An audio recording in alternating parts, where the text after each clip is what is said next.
Entry পাসের দরকার হয়, তো আমার তো জানা ছিল না যে এরকম এন্ট্রি পাস লাগে।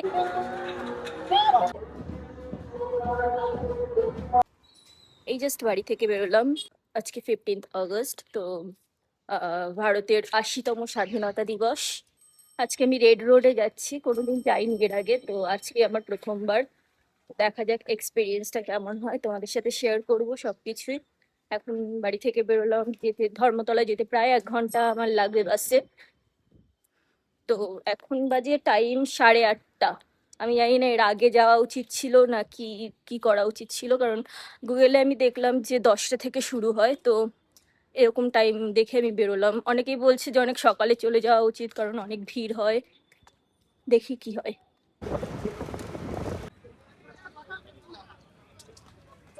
এখন আমি প্রায় চলে এসেছি রেড রোডে। তো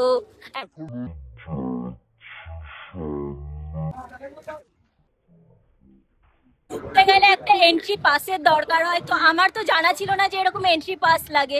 আমি তো পাস ছাড়াই চলে এসেছি।